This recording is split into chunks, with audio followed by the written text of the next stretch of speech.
मधुबनी के रहिका थाना क्षेत्र में दूसरे धर्म के लड़के से प्रेम प्रसंग और कथित शादी करने वाली लड़की को परिवार वालों द्वारा जलाकर मारने का सनसनीखेज मामला सामने आया है। फिलहाल मृतका का शव बरामद नहीं हो सका। मामले की सूचना मिलने के बाद पुलिस ने रहिका थाने में केस दर्ज कर लड़की की मां और चचेरे भाई सहित प्रेमी को गिरफ्तार कर जेल भेज दिया है।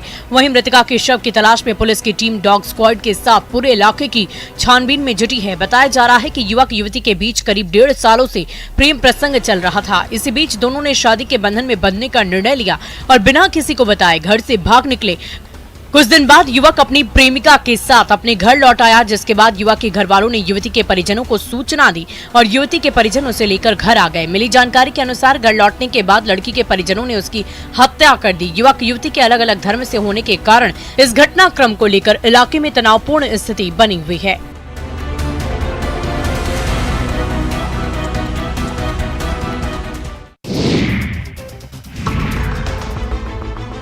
रोहतास में मूर्ति विसर्जन कर लौट रहे लोगों पर पत्थरों से हमला किया गया। अचानक हुए पथराव में 10 से अधिक लोग घायल हो गए। घटना विक्रमगंज अनुमंडल क्षेत्र के शिवपुर हॉल्ट के पास की है। पथराव में घायल लोगों को इलाज के लिए सरकारी अस्पताल में भर्ती कराया गया है। पीड़ितों के अनुसार पथराव मूर्ति विसर्जन से लौटते वक्त हुआ। इस दौरान पुलिस भी मौजूद थी। पुलिस घटना को लेकर प्राथमिकी दर्ज की है और आरोपियों के खिलाफ कार्रवाई की तैयारी में है।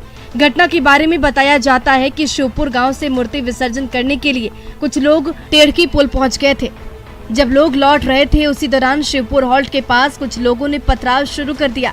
बताया जाता है कि कुछ लोग अपने घरों के छत पर से पत्थरबाजी करने लगे, जिसमें कई युवकों को चोटें आई हैं। पुलिस मामले की जाँच में जुटी है। करीब 11 लोगों के खिलाफ FIR दर्ज की जा रही है। पुलिस जल्द ही सभी आरोपियों को गिरफ्तार करने की बात कह रही है।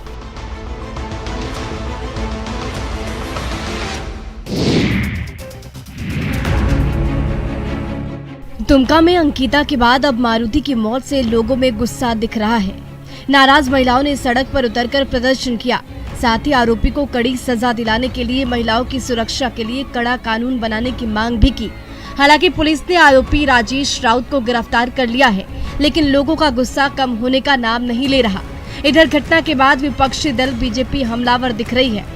दुमका सांसद सुनील सोरेन के साथ ही पूर्व मंत्री लुइस मरांडी ने सरकार पर लॉ एंड ऑर्डर के साथ ही महिला सुरक्षा पर विफलता का आरोप लगाया है।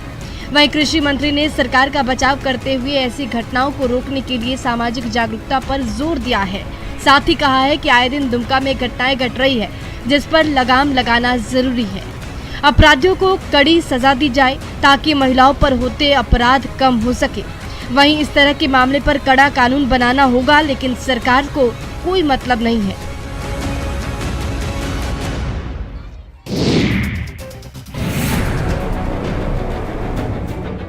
पैसा इंसान को अंधा बना देता है, पर नवादा के एक शख्स ने तो पैसे के लिए मानवता को शर्मसार कर दिया और अपने भाई के बेटे को ही बेच डाला। दरअसल एक शख्स ने पैसे के लालच में अपने 4 माह के भतीजे को बेच दिया। घटना शहर के मिर्जापुर मोहल्ले की है, जहां चंदन वर्मा ने अपने 4 माह के भतीजे को घर से अगवा कर लिया और उसे पावापुरी में गार्ड की नौकरी कर रहे शख्स से 1.5 लाख रुपए में बेच दिया। घर में नवजात को गायब देखकर उसके परिजनों ने थाने में शिकायत दर्ज कराई, जिसके बाद SP के आदेश पर पुलिस पर कार्रवाई करते हुए बच्चे को बरामद कर लिया गया। पुलिस ने मामले के मुख्य आरोपी को पतरातू से गिरफ्तार कर लिया है और अन्य आरोपियों की गिरफ्तारी के लिए लगातार छापेमारी कर रही है। फिलहाल कुछ लोगों को हिरासत में रखकर कड़ी पूछताछ की जा रही है। पुलिस ने नवजात बच्चे को उसके माँ बाप को सौंप दिया है।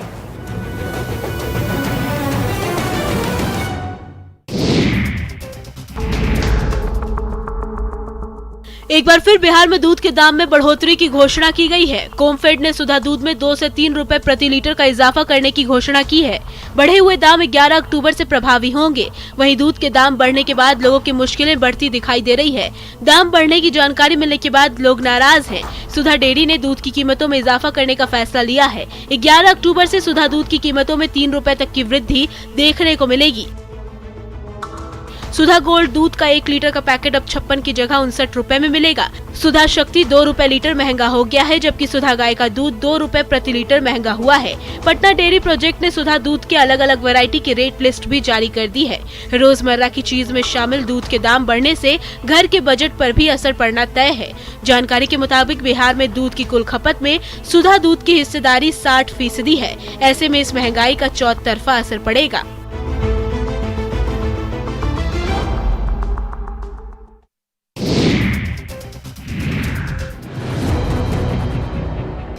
बेतिया में नेपाल के जल अधिग्रहण क्षेत्र में पिछले 5 दिनों से हो रहे बारिश और गंडक बराज से छोड़े गए 4 लाख क्यूसेक से अधिक पानी ने गंडक नदी के निचले हिस्से में तबाही मचाना शुरू कर दिया है, जिसके कारण निचले इलाकों के करीब 3000 परिवारों की बेचैनी बढ़ गई है। लोग डर के मारे अपनी जरूरत के सामानों को समेटना शुरू कर दिया है। लोग अब सुरक्षित स्थानों की खोज में लग गए हैं। जिला प्रशासन द्वारा बाढ़ को लेकर अलर्ट जारी करने के बाद लोगों की बेचैनी और ज्यादा बढ़ गई। नौतन और बैरिया प्रखंड के दियारा क्षेत्र के भगवानपुर, बरियारपुर, झरकी, दमका टोला के करीब 3000 परिवार के लोग सुरक्षित स्थानों की तलाश में लग गए हैं। गुरुवार को गंडक बराज से छोड़ा गया पानी कल से ही इन इलाकों में घुसने लगा है, जिसके कारण बाढ़ जैसे हालात हो गए हैं और सबसे अधिक नुकसान धान की फसल का हो रहा है, जहां सैकड़ों एकड़ खेत जलमग्न हो गए। किसान अपनी फसलों की हालत देखकर परेशान हैं और सरकार से मदद की गुहार लगा रहे हैं।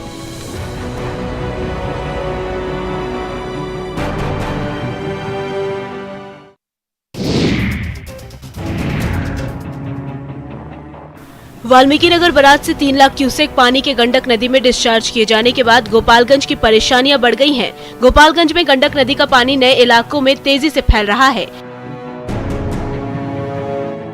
2 दर्जन गांवों में पानी के घुसने से हालात बिगड़ने लगे हैं। इन इलाकों में रहने वाले लोग पलायन कर नए इलाकों में जाने को मजबूर हैं। ऐसे में गोपालगंज के मकसूदपुर, कुचायकोट, सदर प्रखंड, मांझागढ़, बरौली, सिधवलिया और बैकुंठपुर प्रखंड के निचले इलाकों में गंडक नदी का पानी प्रवेश करने लगा है। लोग रोजमर्रा के सामान लेकर ऊंचे स्थानों पर जाने लगे हैं। निचले इलाकों में रहने वाले लोग अपने परिवार के साथ पलायन कर रहे हैं। लोग अपने घर बार छोड़कर जाने को मजबूर हैं। वहीं सदर प्रखंड के रामनगर गांव में +2 स्कूल, मिडिल स्कूल और आंगनबाड़ी केंद्र में पानी घुस चुका है। लिहाजा प्रशासन की ओर से स्कूलों को भी बंद कर दिया गया है। सड़कों पर घुटने भर पानी बह रहा है और वाहनों का परिचालन बंद कर दिया गया है।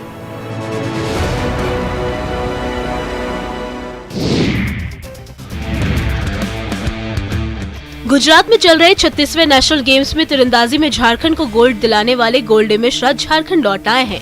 झारखंड की टीम ने कुल 4 मेडल जीते, जिसमें 1 गोल्ड, 2 सिल्वर और 1 ब्रॉन्ज मेडल शामिल है। विजेता टीम का जमशेदपुर में टाटा नगर रेलवे स्टेशन पर चंदन कियारे विधायक अमर बावरी ने स्वागत किया। साथ ही गोल्डी मिश्रा सहित सभी खिलाड़ियों को बेहतर भविष्य की शुभकामनाएं दी। राष्ट्रीय स्तर पर तीरंदाजी प्रतियोगिता में गोल्ड जीतने वाले गोल्डी ने भी आगे बेहतर प्रदर्शन का वादा किया। वहीं गोल्डी के कोच महेंद्र करमाली ने भी ओलंपिक में मेडल जीतने का सपना पूरा करने का वादा किया। इधर गोल्डी के गोल्ड जीतने पर चंदन कियारी समेत पूरे जिले में जश्न का माहौल है। गोल्डी की जीत पर बोकारो में राज्य सरकार की ओर से संचालित तीरंदाजी डे बोर्डिंग प्रशिक्षण केंद्र से जुड़े खिलाड़ियों में भी उत्साह दिख रहा है। लोगों का कहना है कि गोल्डी ने झारखंड का मान बढ़ाया है। सभी लोगों का स्वागत है और उम्मीद है कि इससे भी बेहतर लोग करेंगे और आगे चलकर अंतर्राष्ट्रीय स्तर पर भी पदक जीतेंगे। भाई 1 कप चाय देना। अरे नहीं, 3 कप कर देना यार। चाय की दुकान में घुसते ही हम कुछ इसी तरह से ऑर्डर देते हैं। देखा जाए तो भारत की 90% जनता चाय पीती है। इस कारण यहाँ हर मोड़ पर, हर गली में, हर चौराहे पर चाय की दुकान मिल जाएगी। लेकिन जब चाय बनाने वाले इंजीनियर हो तो उसका स्वाद कुछ ज्यादा ही बढ़ जाता है। ये हम नहीं कहते हैं, ये तो चाय के इस स्टॉल पर खड़े इन लोगों का कहना है। दरअसल गोड्डा में चाय पीने के साथ ही उसे अनोखे अंदाज में बेचने का युवाओं में क्रेज दिख रहा है। पहले MBA चाय वाला, फिर BA चाय वाली के बाद अब गोड्डा में इंजीनियर चाय वाला भी जमकर वायरल हो रहा है। दरअसल महागामा में इंजीनियरिंग पास युवाओं ने चाय की स्टॉल लगाई है और उसे नाम दिया है इंजीनियर चाय वाला। MBA चाय वाले के नाम से विख्यात प्रफुल्ल बिल्लोरे से प्रेरित होकर भुवनेश्वर से इंजीनियरिंग करने वाले युवाओं ने इसकी शुरुआत की है। इसके जरिए यहाँ स्थानीय युवाओं को रोजगार दिया जा रहा है, वहीं कुछ अलग करने की भी चाह दिख रही है।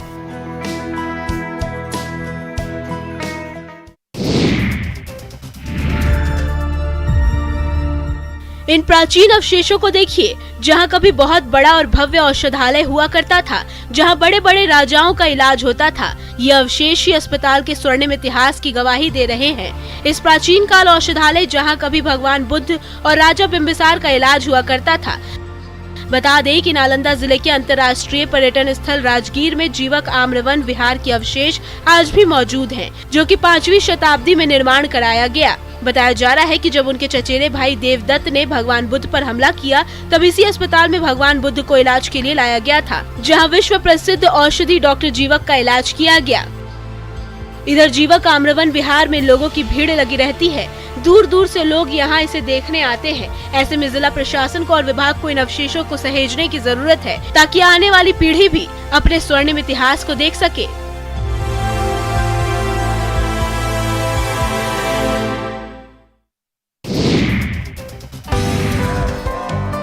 कहते हैं कि इश्क छुपाए नहीं छुपता, दुनिया वालों को तो इश्क की खबर ही लग जाती है। ऐसा ही कुछ मामला जहानाबाद से देखने को मिला, जहां चोरी छिपे प्रेमिका से मिलना प्रेमी को महंगा पड़ गया।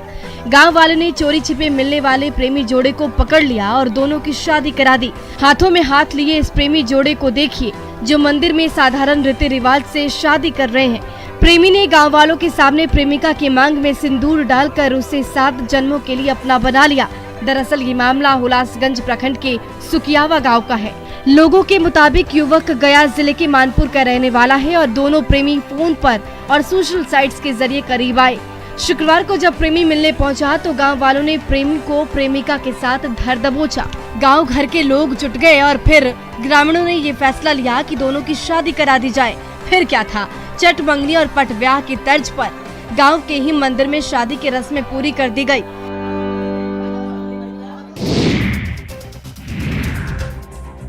न बैंड बाजा है और न ही मंडप सजा है, पर बाराती बने हैं गांव वाले और प्रेमी जोड़े की मंदिर में कराई जा रही है शादी।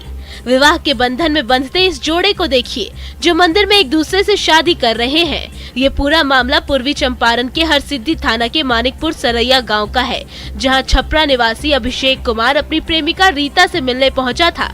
प्रेमी जोड़ा दशहरा का मेला घूमने निकला था। फिर युवक युवती के घर पहुंचा, जहां गांव के लोगों ने दोनों को आपत्तिजनक हालत में पकड़ लिया। युवक को पकड़ने के बाद गांव वाले उस पर शादी करने का दबाव बनाने लगे, पर युवक ने शादी से इनकार कर दिया, जिसके बाद नाराज लोगों ने युवक की पिटाई कर दी। उसके बाद ग्रामीणों ने मंदिर में दोनों की शादी रचा दी। बताया जा रहा है कि युवक सेना का जवान है, जो छुट्टियों में घर आया था और अपनी प्रेमिका से मिलने पहुंचा था, जहां गांव वालों ने उन दोनों की शादी करा दी।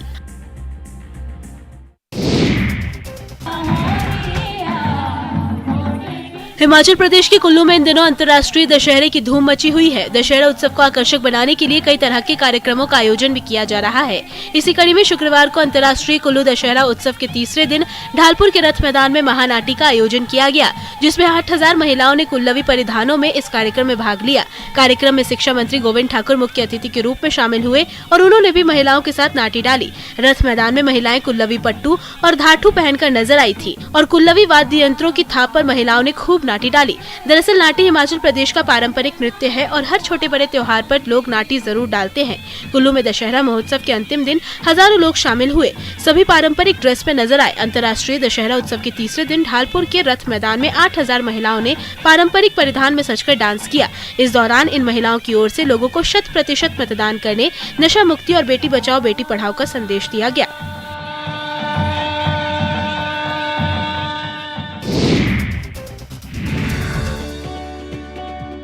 Under 17 FIFA world cup football में झारखंड की 6 बेटियों का चयन हुआ है। इसमें सिमडेगा की फुटबॉलर बेटी पूर्णिमा कुमारी भी है, जिसने फर्श से अर्श तक का सफर तय कर आज ये मुकाम हासिल किया है। बचपन में ही मां को खो चुकी पूर्णिमा को यहां तक पहुंचाने के लिए पूरे परिवार ने बहुत दर्द झेला है। भाई बहनों के पालन पोषण का जिम्मा उठाने वाली बड़ी बहन सनमत कुमारी ने शादी नहीं की। वहीं भाई रंजीत भी पलायन का शिकार होकर केरल में काम करने को मजबूर था, लेकिन जब गाँव लौटा तो चाउमीन बेचकर परिवार को चलाने में मदद करने लगा। पूर्णिमा के चयन पर फुटबॉल एसोसिएशन के अध्यक्ष ने भी खुशी जताई है और पूर्णिमा के परिवार को सुविधा देने की मांग की है। देखिए ये घर, ये गलियां वही है जहां की माटी से खेलकर पूर्णिमा आज फीफा वर्ल्ड कप के लिए जा रही है। ये उस संघर्ष की तस्वीर है, उस त्याग की तस्वीर है जो पूर्णिमा को इस मुकाम तक पहुँचाने के लिए उसके परिवार ने तय की है। मूलभूत सुविधाओं से दूर गरीबी का दंश झेलते हुए भी ये परिवार आज खुश है कि बेटी पूर्णिमा सफलता की सीढ़ी चढ़ते हुए इस मुकाम पर जा रही है।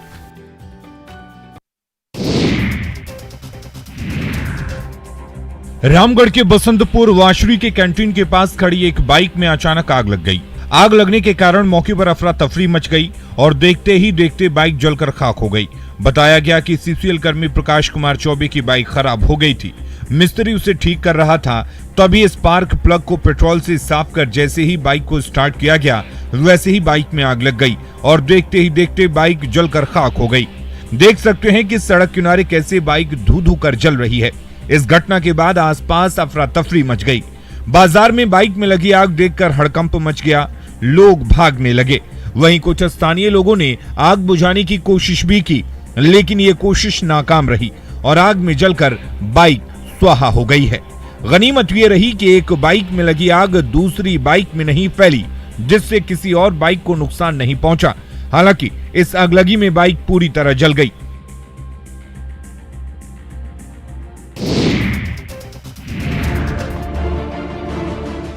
स्कूल में लगा ये ताला और क्लासरूम में पड़े ये खाली बेंच और डेस्क यहाँ के शिक्षा व्यवस्था की कहानी खुद ब खुद कह रहे हैं। जब स्कूल में ताला लगा हुआ है तो बच्चों के सुनहरे भविष्य पर भी ताला ही लगा है। दरअसल गढ़वा का बूढ़ा पहाड़ नक्सलियों के कब्जे से तो मुक्त हो चुका है, लेकिन इस इलाके के सरकारी स्कूल लापरवाह शिक्षकों का सितम झेलने को मजबूर हैं। और यही वजह है कि बूढ़ा पहाड़ से सटे इलाकों के आदिम और विलुप्त प्राय जनजाति के बच्चे आज भी अनपढ़ हैं। पढ़ाई नहीं होने से शिक्षा के स्तर में काफी गिरावट आई है। सरकारी स्कूल के शिक्षक नक्सलियों के भय को दिखाकर स्कूल नहीं आते और ना ही बच्चों को पढ़ाते हैं, लेकिन महीने के अंत में अपनी हाजिरी का हिसाब, मिड डे मील का राशन का लेखा जोखा देकर वेतन जरूर उठा लिया जाता है।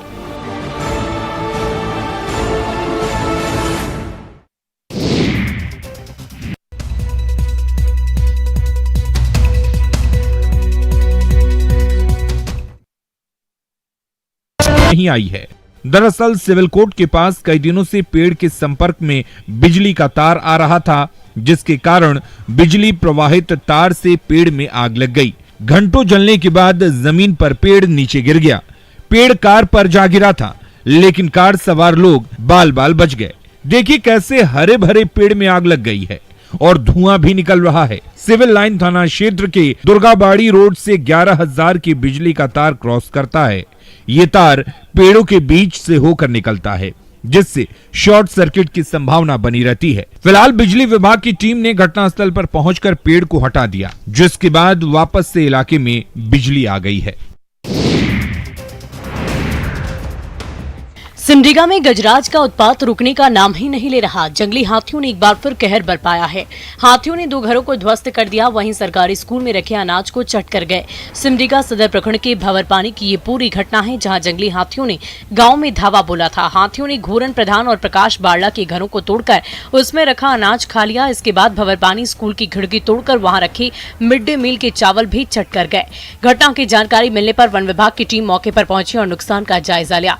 दरअसल इलाके में पिछले 15 दिनों से लगातार उत्पात मचा रहे वन विभाग का कहना है कि वो लगातार क्षति का आकलन कर रहे हैं। वहीं हाथियों के उत्पात के आगे वन विभाग कार्रवाई की जगह प्लानिंग में ही जुटा है। हाथियों को भगाने के लिए वन विभाग से टीम बुलाई जा रही है। वहीं लोग हाथियों को भगाने के लिए वन विभाग की ओर से सहायता नहीं मिलने का भी आरोप लगा रहे हैं।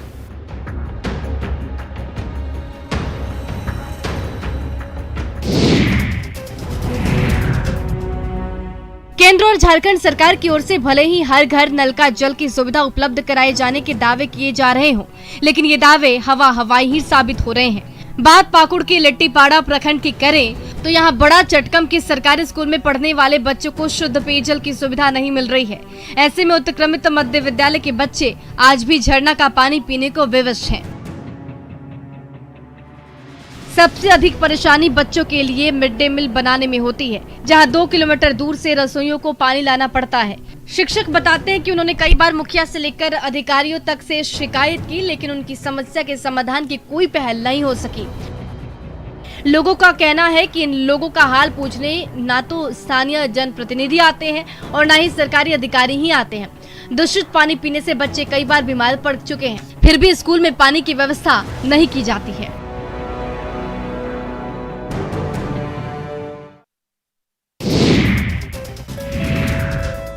श्रवण कुमार के बारे में सबने सुना है। इस कलयुग में भी श्रवण कुमार जैसे माता पिता के भक्त आज भी मौजूद हैं, जिसने अपने वृद्ध माता पिता की इच्छा पूरी करने के लिए कंधे पर बिठाकर बाबा धाम, देवघर और बासुकीनाथ धाम का दर्शन कराया। कलयुग में भी त्रेता युग के श्रवण कुमार की कहानी दोहराई जा रही है। आधुनिक युग के श्रवण कुमार बिहार के भागलपुर के शिवनंदनपुर निवासी कांतिलाल यादव और मंत्रीलाल यादव हैं, जिन्होंने अपने बुजुर्ग और निःशक्त माता पिता को बांस की डलिया में बिठाकर बहंगी के सहारे तीर्थ यात्रा कराई। सुल्तानगंज से गंगा जल लेकर वे देवघर और बासुकीनाथ धाम पहुंचे और अपना पुत्र धर्म निभाया।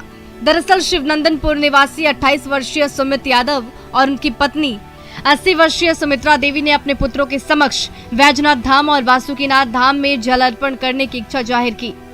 पुत्रों ने अपने माता पिता की इच्छा पूरी करने के लिए दोनों को कांवर पर बैठाकर 40 दिनों की तीर्थ यात्रा सकुशल पूरी की।